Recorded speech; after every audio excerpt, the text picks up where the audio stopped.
বাংলাদেশের যারা আওয়ামী লীগের ফ্যান ফলোয়ার রয়েছেন তাদের জন্য একটা দুঃসংবাদ হলো আওয়ামী লীগের সাধারণ সম্পাদক জনাব ওবায়দুল কাদের, যিনি নানা কারণে সমালোচিত, আলোচিত, বিতর্কিত হয়েছেন, সেই জনাব ওবায়দুল কাদের আজ ভীষণভাবে অসুস্থ।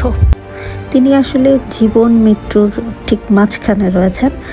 আপনারা সকলেই জানেন যে 5ই আগস্টের পর 3 মাস তিনি বাংলাদেশে অবস্থান করেছিলেন। এরপরে গোপনে তিনি ভারতের কলকাতায় চলে যান। তিনি অসুস্থ হয়ে যাওয়ার পর কলকাতার একটি প্রাইভেট হসপিটালে তাকে ভর্তি করা হয়। টানা 2 দিন হসপিটালে থাকার পর হাসপাতাল থেকে চিকিৎসা নিয়ে কলকাতার গোপন স্থানে ফিরে গেছেন আওয়ামী লীগের সাধারণ সম্পাদক ওবায়দুল কাদের। শারীরিক অবস্থা খারাপ হওয়ায় গত বৃহস্পতিবার রাতে স্থানীয় অ্যাপোলো হাসপাতালে ভর্তি করা হয় তাকে। অবস্থার অবনতি হওয়ায় পরে ভেন্টিলেশনেও রাখা হয়েছিল। বিভিন্ন কারণে শারীরিক অসুস্থতার কারণে বেশ কিছুদিন ধরেই তিনি শয্যাশায়ী ছিলেন ওবায়দুল কাদের। কলকাতার রাজারহাট নিউ টাউনের কাছে গোপন বাড়িতেই চলছিল তার চিকিৎসা, কিন্তু হঠাৎ শারীরিক অবস্থার অবনতি হলে তাকে বেসরকারি হাসপাতালে ভর্তি করা হয়।